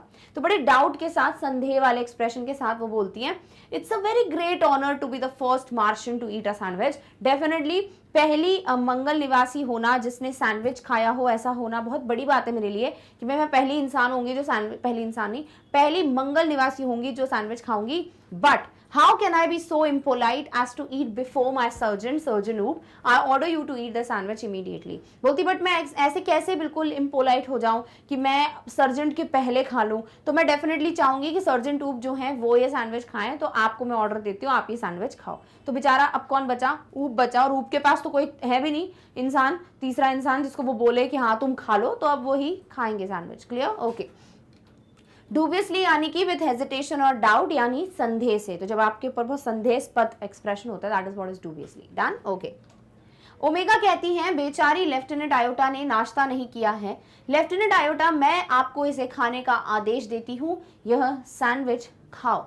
आयोटा कहती हैं संदेह से सैंडविच खाने वाली पहली मंगलवासी होना एक बहुत बड़ा सम्मान है। मुझे यकीन है, लेकिन मैं अपने सर्जन के पहले खाकर इतनी असभ्य कैसे हो सकती हूँ। सर्जन ऊप, मैं आपको तुरंत सैंडविच खाने का आदेश देती हूँ, भैया आप सैंडविच खाओ। क्लियर? अब ऊप का देखते हैं क्या है भाई रिएक्शन। ऊप कहते हैं yes of course, immediately opens his mouth wide. अब इनके पास कोई तरीका तो है नहीं, तो बोलते ठीक है बिल्कुल मैं खाऊंगा, और अपना पूरा मुंह खोलते हैं, बहुत बड़ा मुंह। और Omega and Iota watch him breathlessly. अब ओमेगा और आयोटा का ऐसे कि पता नहीं यार क्या खाने की चीज होगी, तो उनकी ना सांसें रुक गई हैं, वो बिल्कुल गहरी, बिल्कुल ध्यान से देख रहे हैं किसको, ऊप को। Bytes down a corner of the book. अब ये जो ऊप है वो एक बुक का हिस्सा जो है उसको काट के खा रहे हैं। एंड पैंटोमाइम्स, पैंटोमाइम्स क्या होता है, ऐसे करके ना कुछ प्ले होते हैं जहां पर इंसान कुछ बोलता नहीं है, चेहरे पे ना बिल्कुल ऐसे मेकअप वेकअप किया होता है जोकर टाइप का, और वो उस एक्सप्रेशन के साथ प्ले कर रहे होते हैं। अब यहाँ पैंटोमाइम्स का मतलब है कि फनी रिएक्शंस देना, चेहरे पे बिना बोले फनी रिएक्शंस देना। चूइंग, और बहुत ही अजीब तरीके की रिएक्शन दे दे के वो खाते रहते हैं, इसको चू करते चबाते हैं और निगलते जाते हैं। स्वालविंग वाइल मेकिंग टेरेबल फेसेस, अजीब अजीब चेहरे बना रहे हैं, क्योंकि ऑब्वियसली वो बुक है, इमेजिन करो बुक खा रहा है कोई, अब इसको क्या पता, तो इसको बहुत टेस्ट अजीब लग रहा है, एंड दैट इज हाउ उसके चेहरे पे एक्सप्रेशन आ रहे हैं। क्लियर? ओके चलिए। ब्रेथलेसली, पता ही होगा, बिना मतलब सांस रोके हुए हैं कि अब क्या होगा अब क्या होगा। So not able to breathe easily, आसानी से सांस नहीं ले पाना। Pantomimes is copying expression on face, चेहरे पर हास्य अभिव्यक्ति, यहाँ पर इसका मतलब ये है। क्लियर? ओके। ऊप कहते हैं हाँ बिल्कुल, तुरंत वो अपना मुंह खोलता है। ओमेगा और आयोटा उसे सांस रोककर देख रहे होते हैं कि क्या होगा क्या होगा। किताब के एक कोने को काटता है और भयानक चेहरे बनाते हुए चबाता है और निगल जाता है। क्लियर? अब देखें इनको टेस्ट कैसा लगा। Think tank, was it not delicious surgeon ऊप? तो थिंक टैंक पूछते हैं ऊप से कि क्या मतलब ये टेस्टी नहीं था क्या सैंडविच? तो ऊप कहते हैं दैट इज करेक्ट सर, आप बिल्कुल सही बोल रहे हो, बिल्कुल टेस्टी नहीं है। इट वॉज नॉट डिलिशियस, ये बिल्कुल भी अच्छा नहीं था खाने में। Don't know how the earthlings can get those sandwiches down without water or dry as Martian dust. बोलते मुझे नहीं समझ आता कि ये जो पृथ्वी निवासी होते हैं, अर्थलिंग्स होते हैं, कैसे वो इस पर्टिकुलर सैंडविच को बिना पानी के निकल सकते हैं, क्योंकि ये तो हमारी मार्स की जो मिट्टी है ना उससे उतना ही ड्राई है। ऑब्वियसली बुक सूखी होती है ना, तो हम तो खाते नहीं बुक, बट इनको लगता है भैया हम बुक खा रहे हैं क्योंकि थिंक टैंक की बुद्धि इतनी है, ठीक है। तो ये बोलते हैं कि भैया जितनी हमारी मार्स पे मिट्टी रूखी होती है ना, बिल्कुल सूखी सी, वैसी ड्राई जो है ये सैंडविच है। तो पता नहीं कैसे खा लेते हैं Earthlings. Clear? Okay. Think tank पूछते हैं क्या यह स्वादिष्ट नहीं था सर्जेंट ऊप? ऊप कहते हैं यह सही है महोदय, यह स्वादिष्ट नहीं था। मुझे नहीं पता कि पृथ्वीवासी सैंडविच को बिना पानी के कैसे खा सकते हैं, क्योंकि मंगल की ग्रह की धूल के जैसा ये सूखा है। क्लियर? नूडल कहते हैं I beg your pardon but N insignificant bit of data floated into my mind about those sandwiches. अब नूडल ना बहुत समझदार है, आप आगे जाके देखोगे भी कि नूडल सबसे समझदार है इनमें से। तो इसमें ये बीच में अब अपना जो ज्ञान है वो दे रहे हैं। तो वो बोलते हैं कि मैं आपसे माफी चाहूंगा कि मैं बीच में बोल रहा हूँ, बट मेरे पास ना एक इन्फॉर्मेशन है जो मुझे नहीं लगता काम की है, मतलब ऐसी ही है, बट मैं चाह रहा हूँ कि मैं आपको बता दूं, और उस सैंडविच से रिलेटेड है। जो वो बोल रहे हैं वो सैंडविच है। थिंक टैंक का ऐसा है कि आप उनके सामने अगर कोई बुद्धि वाली बात कर लो तो वो ये नहीं बोलेंगे इसने अच्छा बोला, वो ये बोलेंगे कि हाँ मेरे दिमाग में तो पहले ही आ गया था, मैं बोलने ही वाला था, ठीक है। तो थिंक टैंक बोलते हैं give us your trifling bit of data. हाँ ठीक है, अपना जो भी छोटी मोटी इन्फॉर्मेशन है तुम्हारी, इसका कोई मतलब है नहीं, दे ही दो, अब बताना ही है तो।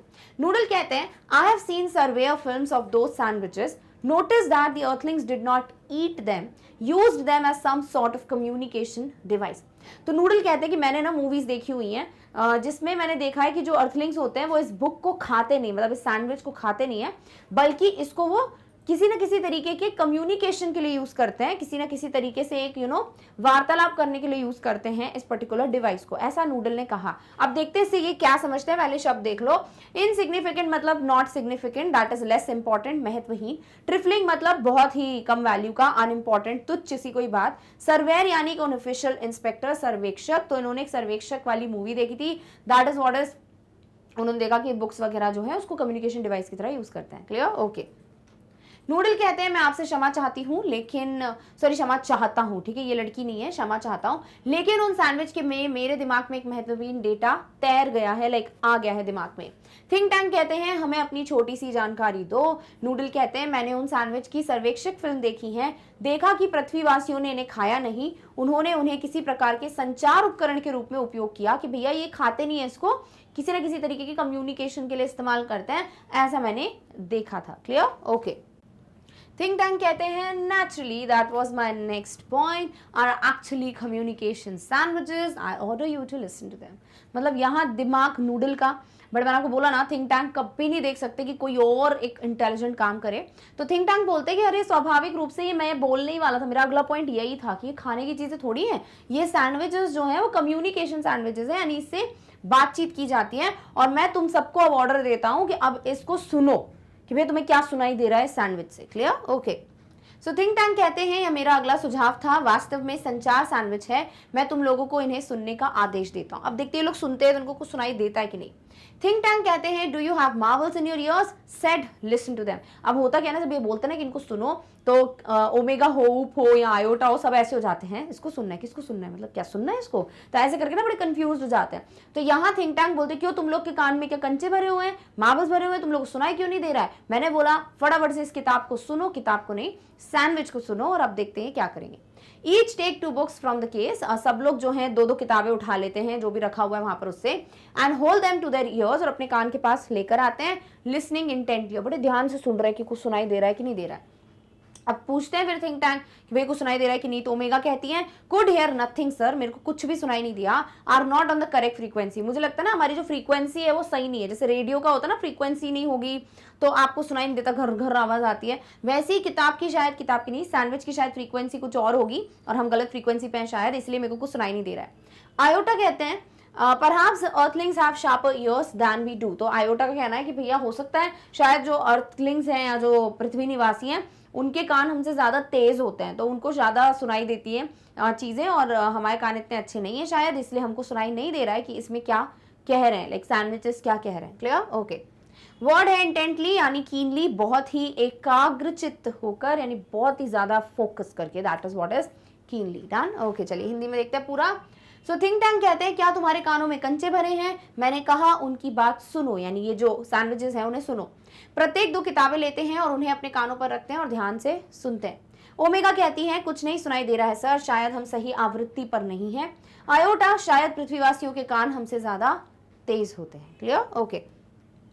नूडल कहते हैं seem to recall that the earthlings did not listen to the sandwiches, they opened them and watched them। अब नूडल जो है वो बोलते हैं फिर से उन्होंने अपना दिमाग लगाया और अच्छी बात बोली कि मुझे एकदम से याद आ रहा है कि जो अर्थलिंग्स हैं, जो पृथ्वीवासी हैं, वो इससे सुनते नहीं है सैंडविच से, शायद उसको देखते हैं और उससे कम्युनिकेशन होता है। थिंक टैंक कहते हैं those sandwiches are not for ear communication, they are for eye communication. तो थिंक टैंक इज लाइक मैं यही बोलने वाला था, देखो मेरे को पहले से ही पता है, मुझे क्या लगता है ना कि ये ना ईयर कम्युनिकेशन के लिए नहीं, आई कम्युनिकेशन के लिए। ऑब्वियसली ये इनके दिमाग की बात नहीं है, ये नूडल की बात को ही थोड़ा घुमा फिरा के अपने तक ले आते हैं कि मेरा दिमाग चला है। Take that large colourful sandwich over there, tell me what you observe. वहां पर एक ना बहुत ही प्यारी कलरफुल रंगीन सी किताब है, तो ये कहते हैं कि लो फटाफट से वो बड़ी सी जो कलरफुल किताब है यानी सैंडविच है वो लो और मुझे बताओ उसमें तुम्हें क्या दिख रहा है, तुम क्या ऑब्जर्व कर पा रहे हो, क्योंकि वही है आई कम्युनिकेशन है। तो वो किताब कौन सी देख लो, मदर गूस, जो कि वो उठा रहे हैं। क्लियर? ओके। सो वर्ड है आपका observe which is obviously notice, ध्यान से देखना, आई थिंक ये सबको पता है। अब हिंदी में देख लेते हैं। सो नूडल कहते हैं मुझे याद आ रहा है कि पृथ्वीवासियों ने सैंडविच को कभी सुना नहीं, वे उन्हें खोल कर देखते हैं, लाइक वैसे सुनते नहीं है, खोलते बुक को फिर देखते हैं। थिंक टैंक कहते हैं सैंडविच सुनने के लिए नहीं है, वे आंखों के संचार के लिए हैं। उस बड़े रंगीन सैंडविच को लो, मुझे बताओ कि तुम क्या देख सकते हो। तो बताओ कि तुम्हें क्या दिख रहा है, आई कम्युनिकेशन के लिए वो चीज है तो क्या देख रहे हो। ओमेगा कहती है appears to contain pictures of earthlings, ऐसा लग रहा है कि वहां के जो पृथ्वी निवासी हैं उनके फोटोज हैं, उसमें पिक्चर्स हैं। तो बुक में पिक्चर्स तो होती हैं राइट, तो कुछ होंगे अंकल आंटी टाइप के फोटो होंगे कविता में, तो वो देख के बोलती हैं ओमेगा कि ऐसा लगता है कि पृथ्वीवासियों के चित्र हैं। आयोटा कहते हैं seems to be some sort of code, ऐसा लगता है कि कुछ किसी तरीके का ना ये कोड है, आयोटा का ये कहना है। ऊप कहते हैं it's little lines and squiggles and dots, thousands of them alongside the pictures, कि भैया पिक्चर के साथ ना ये जो चित्र बने हुए हैं उसके साथ हजारों तरीके की लाइनें बनी हुई है, रेखाएं बनी हुई हैं, स्क्विगल्स है यानी कि ऊपर नीचे ऐसे से कुछ कुछ मुड़े हुए शब्द हैं, शब्द नहीं पता इनको तो ये बोलते हैं स्क्विगल्स यानी मुड़ी मुड़ी रेखाएं, और डॉट्स हैं है ना, बिल्कुल बिंदुएं हैं। तो मुझे तो यही दिख रहा है और ये हजारों हैं ऐसे हर एक पिक्चर के साथ। क्लियर? ओके।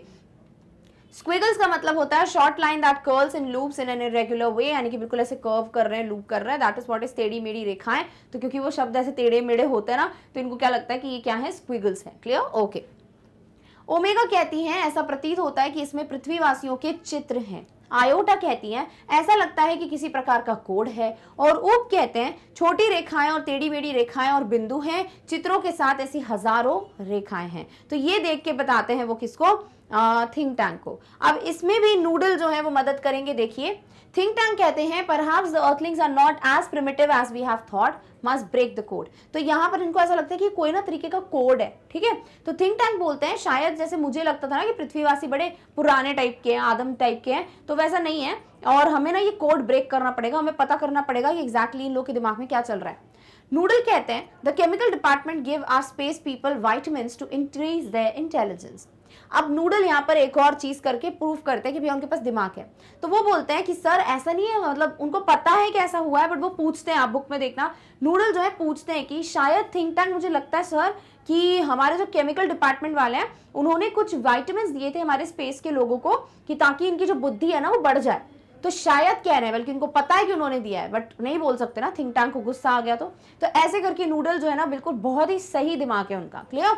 अब देखते हैं उस विटामिन से कुछ होता है कि नहीं, बट पहले हिंदी में देखते हैं। सो थिंक टैंक कहते हैं शायद पृथ्वीवासी उतने आदिम नहीं है जितना हमने सोचा था और हमें इस कोड को तोड़ना होगा। नूडल कहते हैं रासायनिक विभाग ने हमारे अंतरिक्ष के लोगों को उनकी बुद्धि बढ़ाने के लिए एक विटामिन दिया था, तो आप वो विटामिन बोलिए, खाइए ये, और फिर वो बुद्धि बढ़ जाएगी और समझ आ जाएगा क्या लिखा है। थिंक टैंक जो है, अब यहाँ देखो, हाँ ड्रामा देखो इधर। थिंक टैंक कहते हैं a thought of magnificent brilliance has come to me. Our chemical department has given you vitamins to increase your intelligence. Take them immediately and then watch the sandwich. बोलते देखो रुको, मेरे दिमाग में ना बहुत ही बढ़िया सा, बहुत ही बड़े लेवल का और बहुत ही ब्रिलियंट सा आइडिया आ रहा है। था किसका? वो नूडल का आइडिया, बट बोलते मेरे दिमाग में आ रहा है कि हमारे केमिकल डिपार्टमेंट ने तुम लोगों को विटामिन दिए थे जिससे तुम्हारी बुद्धि बढ़ जाएगी, इंटेलिजेंस बढ़ जाएगा, तो फटाफट से वो विटामिन लो और फिर सैंडविच को देखो। ओमेगा कहती हैं रिमूव विटामिन, अभी कह नहीं रही है, वो फटाफट से जाती हैं, विटामिन निकालती हैं, hold vitamin out in front of them, और ऐसे विटामिन पकड़े हुए होते हैं स्टिफली बहुत ही अच्छे से, एंड स्वालो, फिर उसके बाद वो इसको निगलने वाले। क्लियर? अब फटाफट से मीनिंग देख लेते हैं ऑफ दीज टू वर्ड्स। तो मैग्निफिसेंट मतलब बहुत मैग्निफाइड यानी बहुत ही बड़ा। सो मैग्निफिसेंट इज ग्लोरियस, मैजेस्टिक यानी कोई चीज जो बड़ी शानदार है। स्टिफली मतलब बहुत ही मतलब फर्म तरीके से पकड़ा हुआ था उन वाइटामिन को। सो इन अ वे दैट इज फर्म, बड़ा मजबूती से। क्लियर? ओके, चलिए इसको हिंदी में देखते हैं। सो थिंक टैंक कहते हैं मेरे पास एक शानदार प्रतिभा का विचार आया है। अंतरिक्ष के लोग, हमारे रसायन विभाग ने आपको अपनी बुद्धि बढ़ाने के लिए विटामिन दिए हैं, उन्हें तुरंत लें और फिर सैंडविच को देखें। तो भाई दिमाग जो है वो नूडल का है, नूडल दे रहे हैं इतने अच्छे अच्छे आइडियाज़, वो अपनी बुद्धि का सही समय पे इस्तेमाल कर रहे हैं। और थिंक टैंक क्या करते हैं, उनको हमेशा अपने ऊपर ही क्रेडिट लेना होता है, लाइक कि हाँ मेरा ही दिमाग चलता है और किसी के पास तो इतनी इंटेलिजेंस है ही नहीं। तो थिंक टैंक जो है बोलते हैं कि मेरे दिमाग में एक बहुत ही बढ़िया विचार आया है, और वो ये है कि भाई जो रसायन विभाग है हमारे अंतरिक्ष के लोगों के लिए, उन्होंने विटामिन दिए थे, और वो जो है वो तुम लोग खा लो, इससे तुम्हारी बुद्धि बढ़ जाएगी, और फिर तुम जो भी चीज़ें लिखी होगी बुक में वो पढ़ लोगे, यानी सैंडविच में, राइट। तो ओमेगा जो है वो कहती हैं विटामिन निकाले, तो ओमेगा विटामिन निकालती हैं, वे विटामिन को अपने सामने मजबूती से रखते हैं और विटामिन निगल लेते हैं।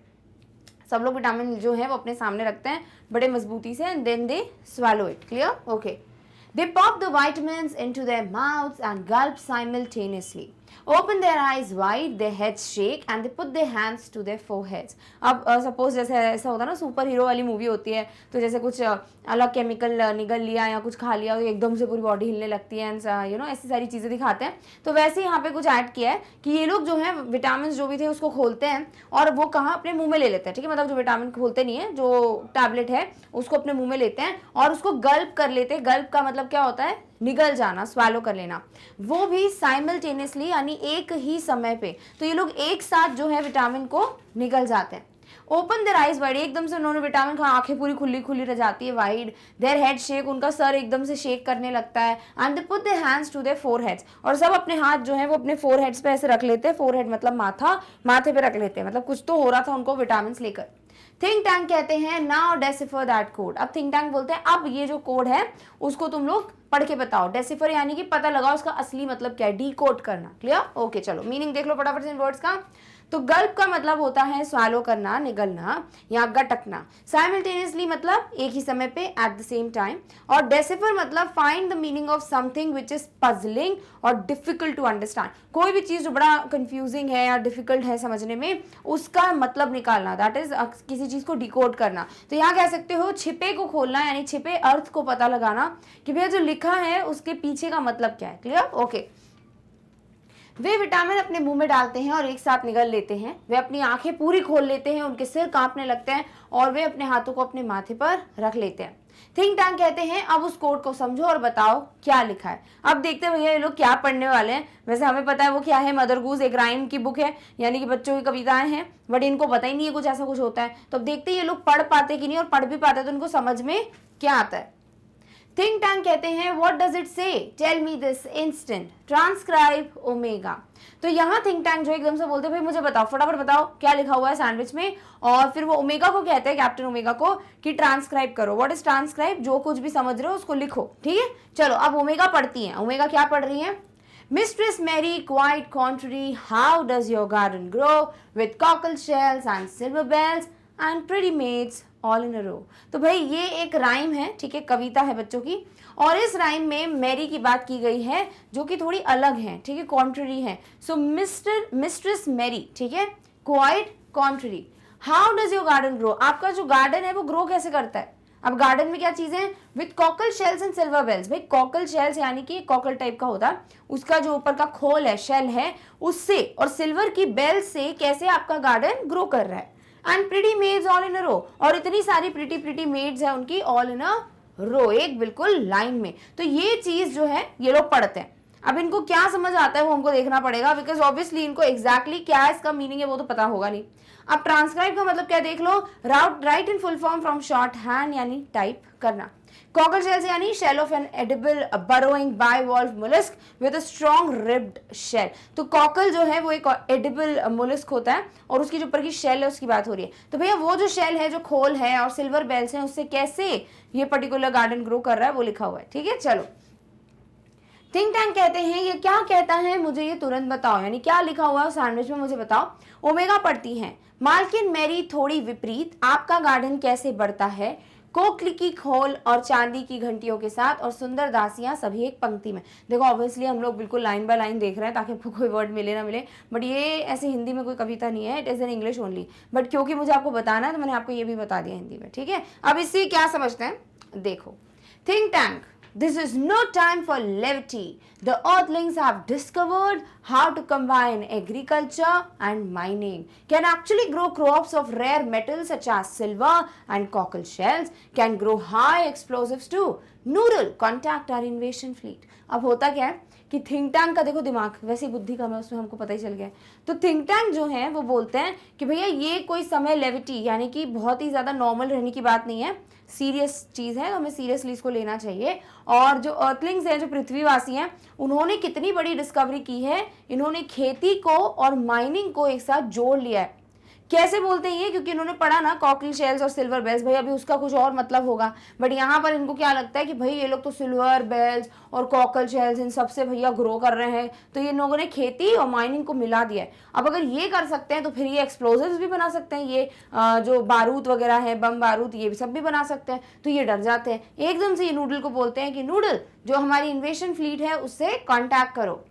नूडल कहते हैं they are ready to go down and take over Earth sir, कि भैया हमारी जो इन्वेशन फ्लीट है, जो आक्रमण करने का समूह बना हुआ है, ग्रुप है, वो रेडी है और वो किसी भी मौके पे मतलब किसी भी वक्त जाकर अर्थ को अटैक कर देंगे। थिंक टैंक कहते हैं tell them to hold and tell that new information has come to us about Earth. तो थिंक टैंक बोलते हैं नूडल उनको बोलो रुक जाएं, अभी ना आक्रमण करें, क्योंकि हमें धरती के बारे में, अर्थ के बारे में नई जो जानकारी है वो प्राप्त हुई है। तो भैया अभी रुक जाते हैं थोड़ा, अभी हम थोड़ा और देख लें क्या लिखा है इस बुक में, फिर मैं बताऊंगा और फिर आप आक्रमण करना। अभी ये सब लिखा नहीं है बट ऑब्वियस है तो मैं आपको क्लियर कर रही हूँ, ठीक है। चलो वर्ड देख लो, levity. Levity means a tendency to treat serious matters without respect, lack of seriousness, यानी कि बहुत ही सीरियस कुछ होता है और अगर आप उसको बहुत ही नॉर्मली ट्रीट कर रहे हो, है ना, you are not serious about it, that is what is levity. So हल्केपन में लेना, लाइक हल्के में लेना कि हाँ ठीक है, बट बल्कि वो सीरियस है। Clear, okay. थिंक टैंक कहते हैं ये हल्केपन में लेने का समय नहीं है। पृथ्वीवासियों ने खोज की है कि कृषि और कोकल की खोल खनन को कैसे जोड़ा जाए। चांदी जैसी दुर्बल धातुओं की कोकल की खोल की फसलें उगा सकते हैं। तो भैया ये जो कृषि है और खनन है, माइनिंग, ठीक है, इन दोनों को उन्होंने जोड़ दिया है। और जो भी चांदी जैसी धातुएं होती हैं और कोकल शेल होते, कोकल की खोल होती है, उन सब की फसलें ये उगा सकते हैं। उच्च विस्फोटक भी विकसित कर सकते हैं। भैया ऑब्वियसली इतना कुछ कर लिया है तो फिर वो एक्सप्लोसिव भी ग्रो कर सकते हैं। नूडल हमारे आक्रमण समूह से संपर्क करो। तो नूडल इन्हें बताते हैं कि वे नीचे जाने, वे कौन, वे जो आक्रमण समूह है, जो इन्वेशन फ्लीट है, वे नीचे जाने और पृथ्वी पर अधिकार करने के लिए तैयार हैं सर। थिंक टैंक बोलते हैं उन्हें रुकने के लिए कहो, उन्हें रोक दो, बता दो कि पृथ्वी के बारे में हमारे पास नई जानकारी आई है। तो भैया थोड़ा अभी रुक जाओ, अभी मत जाओ अटैक करने, ठीक है। चलो, think tank at this very moment they may be launching an interplanetary attack of millions of cows. Notify the invasion fleet, no invasion today. अब ना ऐसे ही करके आपको एक और कविता दी गई है बुक में, डिटेल एक्सप्लेनेशन आपको मिल ही गया है वो। तो यहाँ पर ना ऐसे बुक में दे दिया गया है आपको एक और कविता, और उससे थिंक टैंक क्या समझते हैं कि भैया कभी भी किसी भी वक्त जो हमारे अर्थलिंग्स हैं, जो पृथ्वीवासी हैं, वो दो ग्रहों के बीच में एक अटैक कर सकते हैं, वो भी बहुत सारी काउस का। खुद का दिमाग चलता रहता है इनका। नोटिफाई द इन्वेशन फ्लीट, फटाफट से बता दो जो भी हमारा आक्रमण दल है, नो इन्वेशन टुडे, कि कोई भी इन्वेशन आज नहीं होगा और आज जो आक्रमण है वो कैंसिल कर दिया गया। मतलब एक बुक से इन लोग को क्या क्या समझ आ रहा है, कुछ भी समझ रही है। थिंक टैंक के पास वैसे ही दिमाग कम है, तो वो कुछ भी सोचे जा रहे हैं, कुछ भी समझे जा रहे हैं और उस हिसाब से वो एक्ट कर रहे हैं। तो उन्होंने क्या किया भैया, अपना पूरा प्लान जो किया था उस सबको कैंसिल करके बोल दिया कि भैया अब आक्रमण नहीं होगा। क्लियर। चलो, इंटरप्लेनेटरी क्या होता है, इंटर मतलब दो के बीच, है ना, प्लेनेटरी मतलब planets, so between the planets, ग्रहों के बीच। Clear, okay.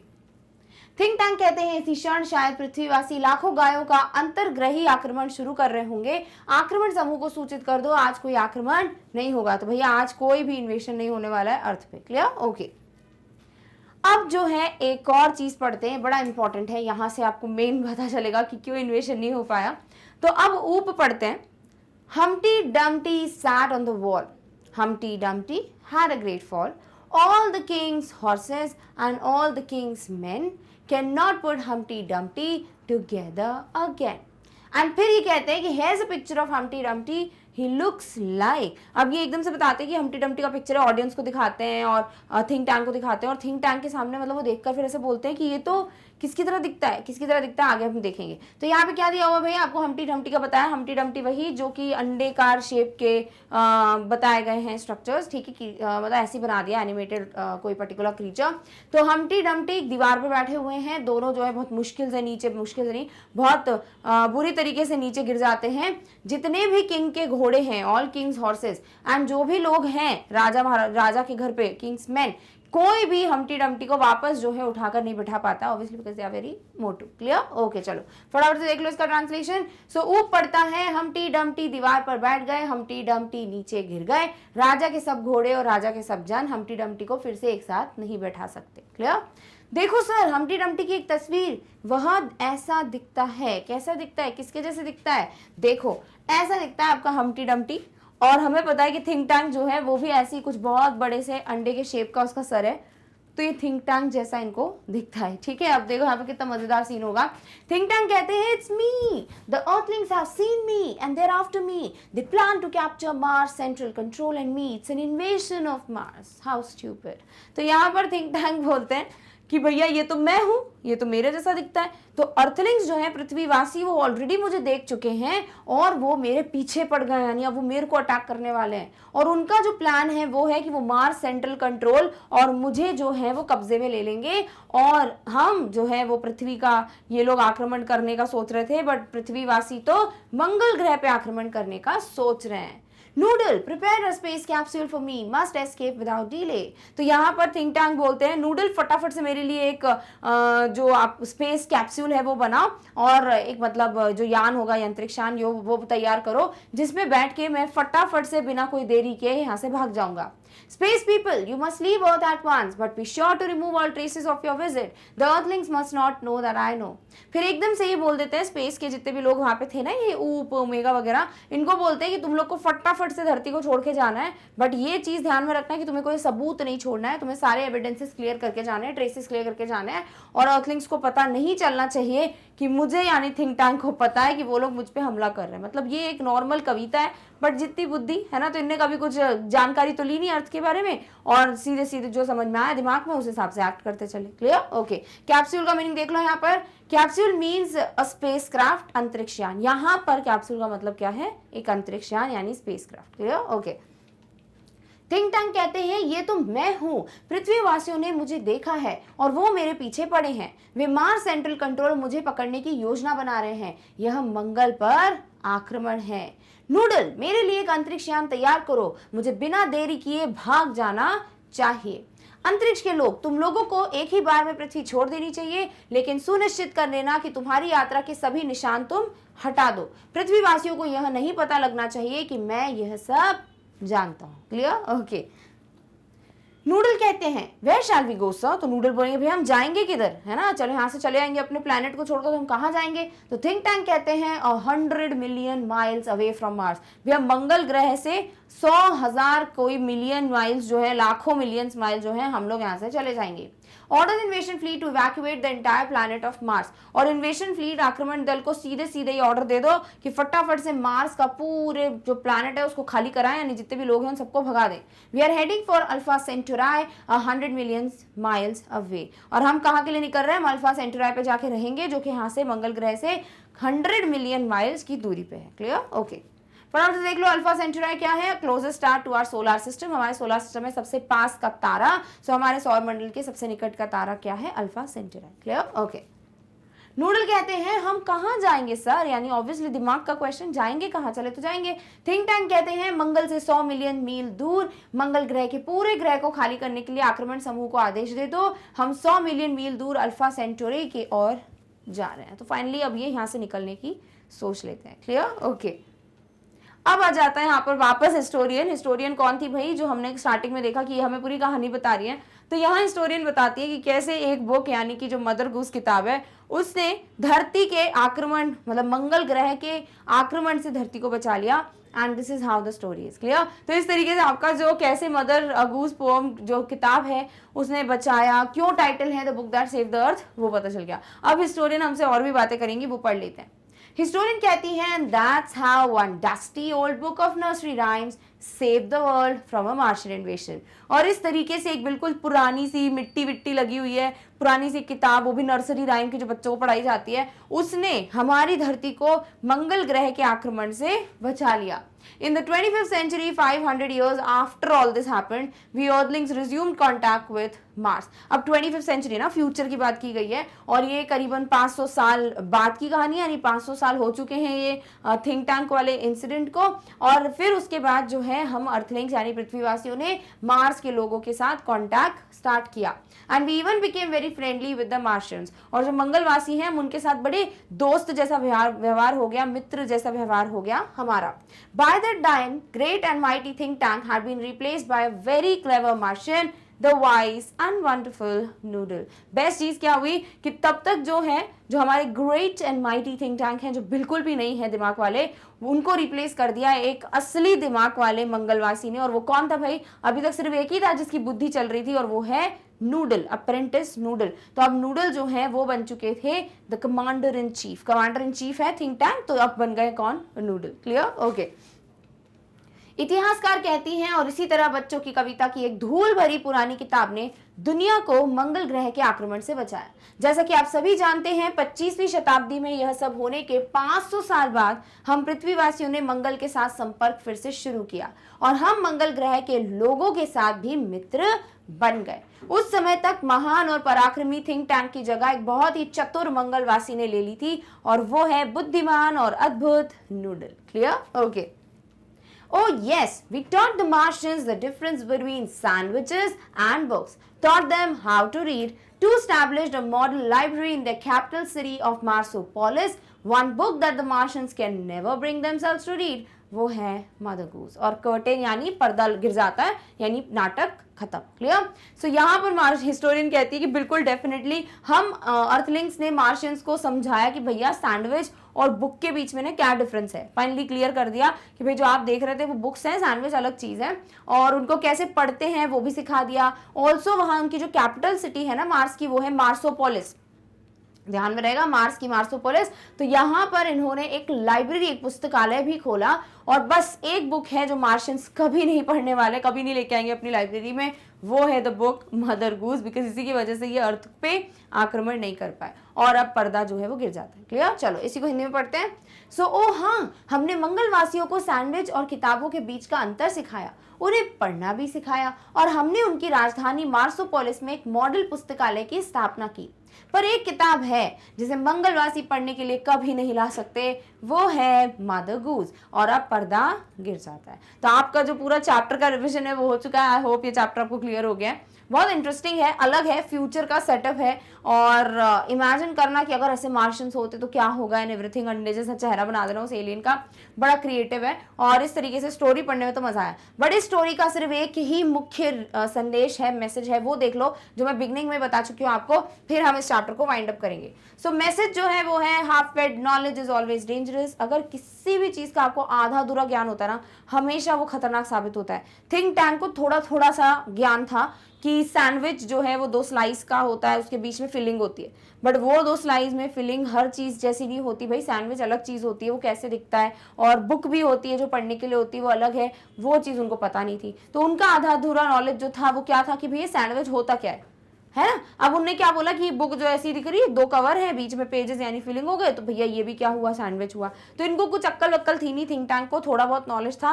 वो नॉलेज जो है इनको डेंजरस पड़ गया इनके लिए। क्यों? क्योंकि इनको हाफ फेड नॉलेज था, आधा अधूरा ज्ञान था। क्लियर? तो हमें क्या सीखने को मिलता है इस कहानी से? आधा आधा ज्ञान हमेशा खतरनाक होता है, आधा अधूरा ज्ञान हमेशा खतरनाक होता है। डन? सो इस तरीके से हम जो है अपने इस चैप्टर का पूरा रिविजन क्लियर कर चुके हैं, यानी कि हमने सेकेंड बुक का पूरा रिविजन अच्छे से देख लिया है। डन? ऑलराइट, चलिए फटाफट से वेबसाइट के बारे में देख लीजिए। तो जैसे आप इस वीडियो को देख रहे हैं अभी, उसी तरीके से आप अगर बाकी कोर्सेज को एक्सप्लोर करना चाहते हो और डिफरेंट वीडियोस को एक्सेस करना चाहते हो तो definitely you should visit the website, और वो है magnetbrains.com।